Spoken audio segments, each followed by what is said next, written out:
Alright, hello everyone. My name's Hanko Chow, and I don't really upload on my YouTube channel as much, but I'm here today because I just finished playing at the Remote Duel YCS, and I finished X-2-1 unfortunately, so I bubbled out, and that means I only placed like 48 or something, which it could have been top 64, but like, there wasn't enough people that pre-registered or something, so there wasn't enough people, but it was almost enough people for top 64. Anyways, some people want to know my deck, and I mean, I'm not going to write about this deck profile because I'm not going to write about this deck list because of how, like, Grand Creators is coming out very soon, and the deck is not going to be played the same way.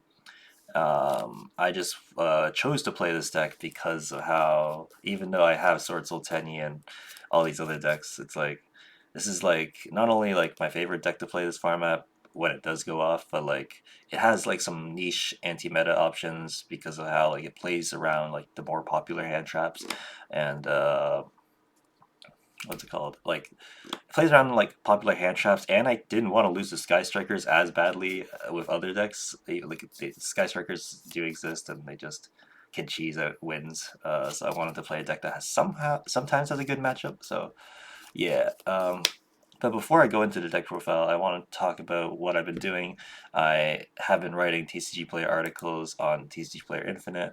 I would suggest people checking out the site and check out all the articles that I've been writing about. Like I even recently wrote about prank goods, and I talk about like some theories on why it was good before, like for the YCS, and like I offer like budget builds and from a 60 card build to 40 card build and then a budget build, and like it is a really affordable deck, but obviously Grand Creators is coming out, so that's gonna change a little bit.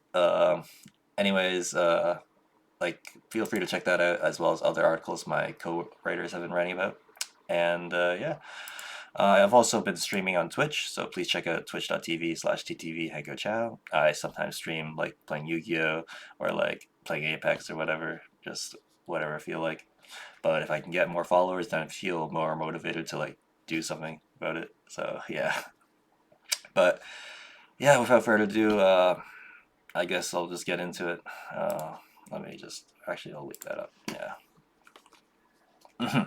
So hand traps are really important in this format. I think, even though they shouldn't be, they just are because like Lyraless Tri Brigade exists, and even Drytron exists, even though like it's not played as much anymore because people are playing hand traps. I feel like you can't beat Lyraless Tri Brigade without opening a combination between these two. And even if you like, you have to open like specific like Gamma Nibiru or like like yep, like these are obviously the higher impact ones.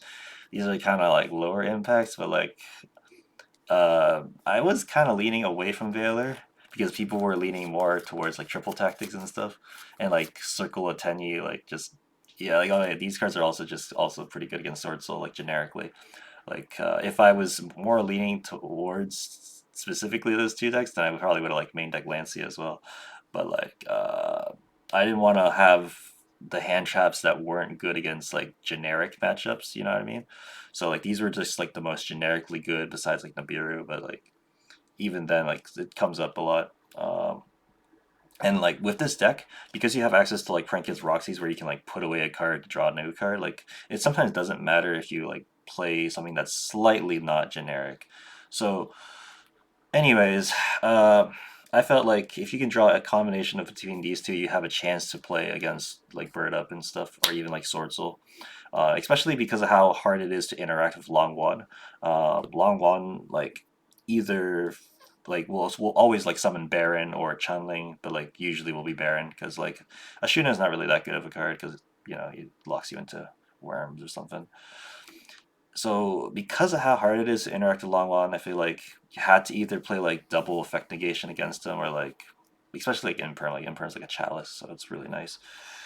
Um, yeah, Gamma is just coming up pretty good. I've resolved this a couple times and it has like clutched me into winning. Driver, I drew it only a couple times luckily, but like in playtesting, this lineup was really solid. Just 15 hand traps in the main, crazy. I know, what a format. But I wanted to play a deck that had a chance to play.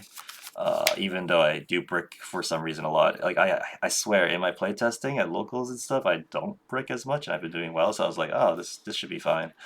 But at the YCS though, it was like slightly different.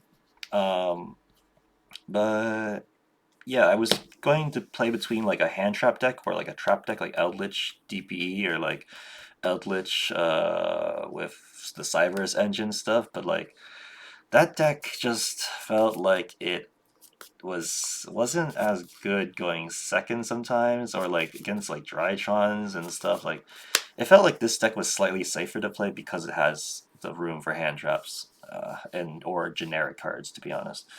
So anyways, that's 15 hand traps and a driver, and then we got, you know, can't play without three of each of these. I know people were leaning away from like Roxy's because Roxy's the worst starter card because it's always like a 1.5 card combo, like 2 card combo technically. But then, and if you're playing like Dark Ruler no more, I understand why you would like play like less fire. But in my eyes, these three are the more important names. I would actually just Roxy's banish Roxy's most of the time or something, or just like it's just there for a name. It creates like, and not only for a name, but it's also got like 1500 attack and 1500 defense, which if you want to increase your chances of survivability against like certain decks that you're summoning out vanilla bodies, like you're usually going to be summoning out fansies as your last summon, or like on your opponent's turn, you're summoning out fansies and Roxys because they have the highest chance to survive. They're bigger stats. Um, but yeah, I just felt like it's important to play all the names, especially if you're playing Pot of Desires, which this list I am. But yeah, obviously I'm playing 3 more field spells. This card searches for the Prankin monsters, and it's a chain block card when you go second, so it's really nice. Getting the buff is really relevant as well, so you got to keep that in mind when you're playing this deck, and you got to know like when you want to buff your cards. Prank Kids Pranks, I play 2, and then 3 Pandemoniums, no less. It's also because like we're playing Pot of Desires. I chose to play Pot of Desires in this deck because how like this time around, because you're every deck is playing like either Fusion Destiny package or Pot of Desires, and if especially in this deck where I'm playing like 15 hand traps where I'm exhausting my hand just throwing it at them, I need to like be able to recuperate my resources to play the game, or it's an Ash bait. Like it's just like a lot more impact in this game right now compared to like Fusion Destiny, and not only that, but if I played Fusion Destiny, then I'm giving myself 2 more bricks in my deck, and I wanted my deck to be more consistent, even though it obviously proven on stream it wasn't as consistent for some reason. But I swear, all my other games have been like very smooth. Like I've been able to play the game most of the time, except for that one loss where I also didn't. But we'll talk about my rounds or my match losses later. I don't remember all my games, but yeah, 3 Pot of Desires. And yeah, the very most controversial card in my deck is Crossout Designator, because a lot of people tell me this card is not good, and I agree with them. It's probably not good in like a lot of other decks. Like you rather be playing another like push card or something, right? Or another disruption. Like technically this is another disruption, but because I'm playing like a 1 card combo deck, as long as I have like 1 more card to support the 1 card combo, I feel like I have a higher chance to resolve said 1 card combo. And like this deck specifically is very fragile now that it doesn't have like 3 meows, so you don't actually have follow-ups unless you're committing to like 3 cards to the play.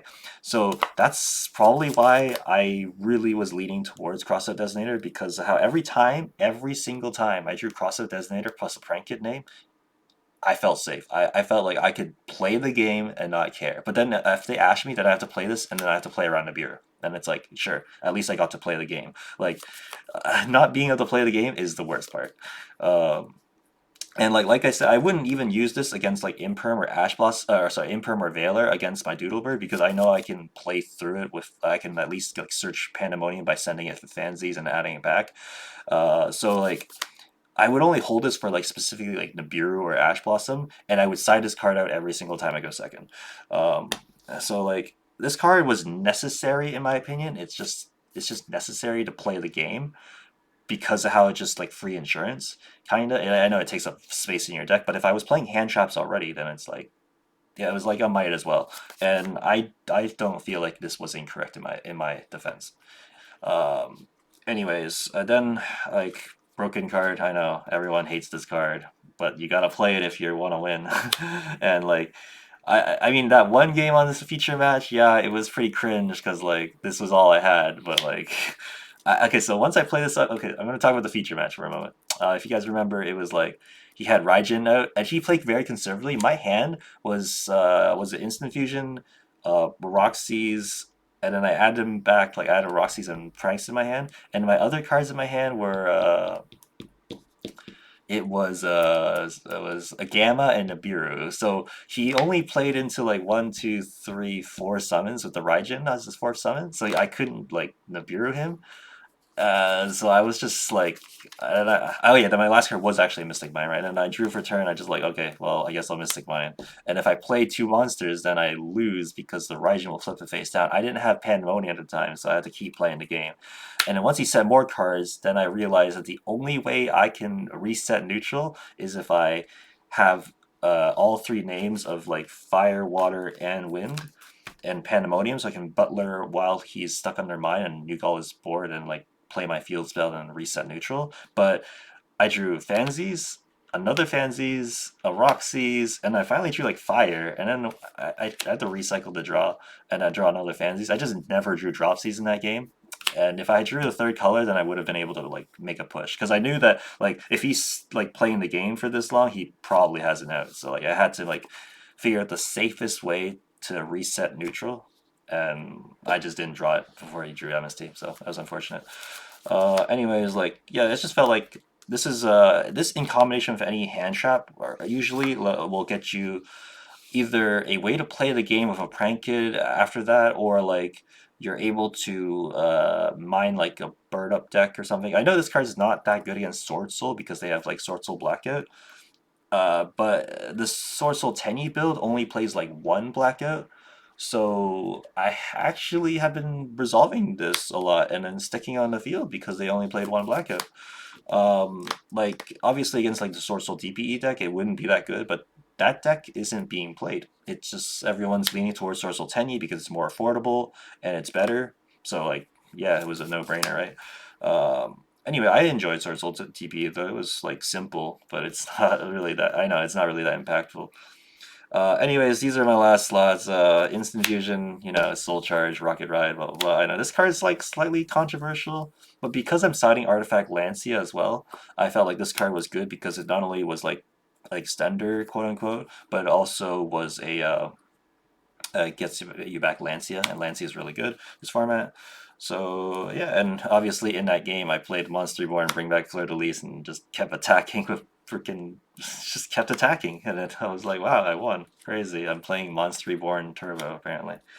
So yeah, terraforming, 1 for 1 to get Fansies out, just more starters and Fall by the Grave. Like these are all power one ofs. Monster Reborn and Instant Fusion particularly helps you also play through Nibiru because you're able to like bring back the Doodlebird, at least, or or Bow Wow Bark if they waited that long. And then the last card in my deck is Prank Kid's Plan. I know I wasn't playing this card forever, and I said this card was bad, but like, so this is 50 cards, and then this is my 51st card, literally, because of how, after a lot of playtesting, there was a lot of times when I'm exhausted by resource, and I know why, because Meow is at 1. If Meow was at 3, you're only going through your prank kid's name like 1 at a time, usually, in your follow-ups. But because Meow is at 1 now, I'm most of the time going like 2 at a time, which means I'm doubling my pace and my resources, which means that I actually ran out of like prank kid's name in my main deck by like turn 3. And like yeah, I can recycle 3 back with pranks, but like if there was a searchable way to put back all your prank kids name, would you play it? And I was like, yeah, I guess I'll try it. And I mean, like, this card does come up, and like, it has helped me give me another like turn because of how it recycled my resources, and like this deck has a lot of survivability because of how they have Weather Washer and Bow Bark to put like almost invincible monsters, but you still also have like some monsters that aren't invincible because they were summoned off of the Prankist names that you've used for Weather Washer.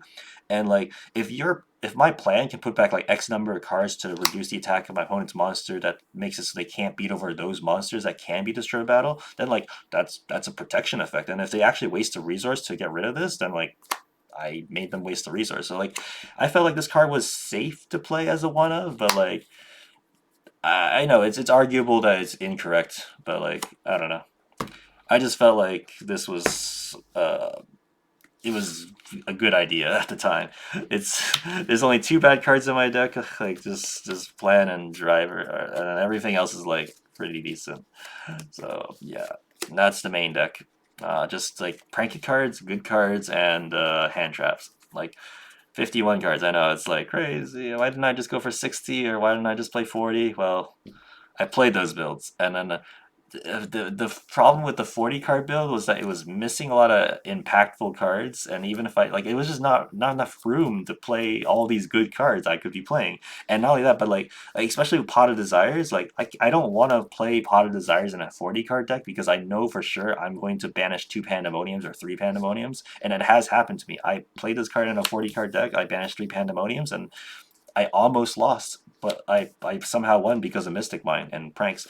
But that's not a way to win, right? That's not like a viable way to win. So like I rather play Pot of Desires in a bigger deck, so that way I have a lower chance to banish all of my names, and that it went smoothly for me. I never banished all like I never banish badly with this card. That's what I want to say. Like and in a 60 card build, obviously it would be less consistent. So like to like draw cross up plus prank it. So 50 was like a smooth number. It was like the smooth in between, but like that could just be copium. Like I could just be like I could just be lying and looking at the numbers wrong. But like it's just my experience with playing 50 was better than playing with 40 or 60. So my opinion. You don't have to take it. And obviously, Grand Creators is coming out, so like this build is like less relevant. I'm just showcasing it so that way people understood my approach to the tournament. So yeah, Meow's at 1, crazy. I know, broken. 3 Doodle Birds. This card is +3. We all know it. It's broken. And then this is literally the whole point of the deck is to summon a 2000 attack monster and attack, and then like goes away. Anyways, you have to play 3. You have to play 3 because if the first one gets negated, then you summon the second one, and then you still have one left for the follow up, and you don't want to use a pranks to recycle like all of these. You can recycle back one, but like the whole point is you always want to have at least 2 in your extra deck to like play through an effect veiler. And if your opponent's like crazy greedy, then they have like triple veiler or something, then like wow, it's crazy, right? But like and they just want to negate every single dodo bird I summon, and like good for him. But anyways, 2 Bow Barks, Rocket Ride, Weather Washer, Battle Butler, Rip Roaring Roaster. Okay, I played one of each of these, and 2 Bow Barks. It's important to play 2 Bow Barks because of how when you're going through the full combo of pranks, I don't want to waste my doodles to like have a chance that they still end phase Nibiru me or something, or not end phase, like end of main phase Nibiru me. So like I go for the first Battle Bark, and then I use the first Battle Bark to make a second Battle Bark, and then I just recycle it back. And it's important to make it again on your follow up, so that way you have like something to boost. And like there has been times when you're able to get into like this kind of formation where you like have like a double boost happen. So I don't know. I feel like this was a safe number. I do sometimes. I do always like actually play like, and I need to use the second Bow Bark as well as my third Dodo. So like these all come up. But yeah, Rocket Ride, Instant Fusion. Weather Washer and Battle Butler. Like these are the 2 cards that I felt like I should be playing like 2 of them instead of 1 of them. But like luckily for me, it only came up once that I needed a second Weather Washer. But most of the time, like, yeah, 1 Battle Butler should be good enough. Even though, against, like, Bird Up deck, if I wanted to play around, like, Triple Tactics Talent or something, like, I wish I would play, like, 2 Battle Butlers, so that way I can get, like, Tribute as cost for the first effect, wait until they commit another one, and then I would summon a second Battle Butler. But if you have specifically, like, a Bow Bark Battle Butler setup, then, and you have, like, enough names, then you can go, like, you can go, point this, so this would be pointing towards Battle Butler or something, but, like, it would be, like, over here. and then I would go like Battle Butler effect, tribute as cost, and then like destroy. And then if I have enough names, I would have like the 3 materials. I go like Battle Bark, tribute to add back the Battle Butler, and then like fuse the 3 other names for the Battle Butler a second time, and then like banish as cost and then like tribute as cost. I have 3 Battle Butlers still, but yeah, that's still like pretty risky. But it worked out luckily for me. And yeah, so the second Weather Washer comes up in like the Sky Striker matchup where you want to make this, but then because of the Sky Striker matchup, you want to always like, sorry, not just the Sky Striker matchup, but any sort of like grindy non OTK deck, you want to put back Meow all the time, so you'll always be like tributing Weather Washer to like plus a lot, with the Bow Bark as well. But against like Sky Strikers, I wish I had a second Weather Washer so that way I would summon it again on my turn to like make the push, because you want to like get rid of Ray or prevent Ray from coming back. But I mean, I just had to waste a Doodle Bird to add this back essentially, so it is what it is, but it worked out. Anyways, Ripworm Roaster, it's arguable. I didn't make this into YCS, I have to admit that.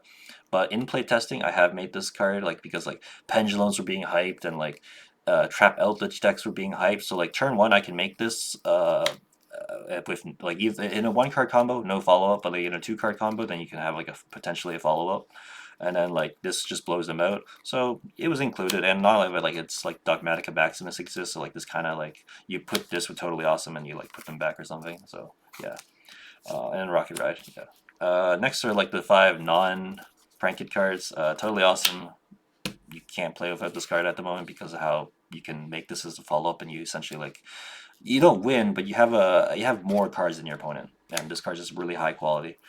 Unicorn access code, you OTK a lot with this combo. You just like Unicorn spin and then like, or even just make Unicorn access in 5300 pop pop pop attack or whatever. These are the last weird slots. Like I play Omega because if I do like resolve Gamma on my own turn or Lancia with the Omega, then I can make this, and it's like this deck's like a really grindy deck, so you want to play this. And in one of my playtest games, I did make this, and then I had plans access, and I managed to like put lower attack, and then like I used Omega to put this back, so like I had like technically infinite resources, so that was kind of cool. But yeah, it's also like another Dogmatica Maximus target that I could send if I wanted to, if they were making me do it. But like I I think this card was just safe to play. I know I cut the Underworld Goddess card. Where is he? I don't even know. But my friend really convinced me to play this card, and it came out once, but I chose not to play it because I wanted to still have a follow up and like have resources. But the reason why you play this card is because of how when you make Dodo, you can make it with Dodo Bird and Fansies because they're all wind monsters. Usually there we go. I was like, where's my Fansies? Yeah. So you like if you can get into like this formation, then you can like use these two to make this. And the role that this card plays is that it's an out to like DPE if they destroy it. So that their DPE would be in the graveyard, and you use this to shuffle it back. And like yeah, because like this deck does struggle against DP, which is probably one of the problems that I should have respected more in this deck, is that I should have played more cards to answer DP. But like that's what I actually did in the last YCS, and it didn't work out because I played a lot of like Tenny Sword Soul and Bird Up deck. So that's why in this build I wanted to play more cards specifically for those two matchups as well as the Sky Striker matchup, which obviously includes DP. But like I mean, there's been times when I actually go like Mystic Mine and then they pop it with DP or something, and then I don't negate a Gamma, and then they go affect the DP in the graveyard, and that's where I Gamma them, and I was like, wow, that worked out. So I mean, I do kind of have outs to DP, but I probably could have played like DD Crow again or something. I don't know. Anyways, that's like the thing. Yeah, this thing didn't come up, and when it did, I wanted to make a resource card instead. So, yep, that's the extra deck. Side deck, 3 Solemn Judgment. You want to protect yourself from Twin Twister and Cosmic. People do play those cards. And it's just a very generically safe card to play going first. Dimensional Barrier is definitely one of the stronger trap cards in this format right now. It's got like one of the least amount of counterplay to it, like just like a Harpy's Featherstorm and like Artifact Scythe has a lot of counterplay, but like Dimensional Barrier specifically like has less counterplay, and it's technically another answer to DP. Like if they make DP turn 1 and they pop something, or they pop it themselves because it's Sky Striker, they need to pop it to like maybe play their like Sky Striker cards. Then you can just set this and on the draw phase flip it and call Fusion, and then like it kind of delays the DP from coming back. I think they have another way to bring it back, but like who knows. But yeah, it worked out. Every time I drew this card, and I was in a good spot because I played against like Invoke Dogmatica, like in a Swiss round, not the feature match, and I drew this card and I flipped it like back to back, and I was like, wow, you just couldn't get to play, crazy. And you know, like, if I call Fusion, then I also don't get to do my stuff. But the key is I would Weather Washer to then Bow Bark like before I flip this card, and then it worked out. But yeah, against like the synchro deck, like Sword Soul Tenyi, this and Lancia like turn off half their deck. So like these are like really important, as well as like the bird up deck. Like if I go first and I side this card, even if they twin it, I can at least chain it and call XYZs, and I don't have to deal with Zeus. So that's pretty good. And they don't play Appaloosa anymore. I think most of them don't. So like the Tri Brigade cards don't really do much besides like some Ancient Dragonlords and Simorg to Apex. So like it's acceptable. But if I draw a combination between these two against those two matchups, then it's like you have a higher chance to win. Yeah, and they have the least amount of counterplay. Like people were arguing that Droll and Lockbird is better than Lancia. Like Droll and Lockbird is better in this format, but like Lancia does the same, or not the same, but like does enough against Bird Up, and they have like very little counterplay to it because then they're just stuck on Bird cards and like Lyralist cards. They can't use their Tri-Brigade cards, which is more impactful in their interruptions. Otherwise, I'm just facing against like Utopic Draco Future with like maybe an Ensemble, which is like doable. They just play Mystic Mine. Crazy. Anyways, then I had to put 5 slots in specifically to answer Imperial Order and Anti-Spell Fragrance. Like most matchups, I just had to side us in going first. Or sorry, going second, because I just feel like they play that card. And my deck just loses to Anti-Spell and Imperial Order. So, yeah, I mean, I wish those cards didn't exist, but they do. And people can just sack them. And then I just, like, wow, crazy. You just have to play these cards if you're losing to those cards. And then the last slot was just like it could have been a Forbidden Droplet, or it could have been like a lot of other cards, but I was like, I'll just play Kaiju so that way I don't lose to some Crooked Cook jank and a YCS. And it's also good against Sky Strikers and DP. It was like just and Drytrons, so it was a safe pick as my last side deck slot. But overall, had a good experience. Like yeah, so, like Prank Kids definitely is a deck that struggles going second against most matchups, and that's why it needs all these other generically good going second cards. Like yeah, the ability to chain block going second with this is really nice, and being able to play with Cross the Designator is also really nice. But it's definitely not like a broken deck right now, like in this format. And like when Grand Creators comes out and we have like the free Omni Negate, like it just means that everyone else has to adapt. And then like this second might still not be the best deck, but we'll see. We'll see how it goes. You know, there's some cards that just exist and counterplay a lot of things. Anyways, thanks for watching, and make sure to give my Twitch a follow. Oh, I clicked here. Yeah, there you go. Yeah.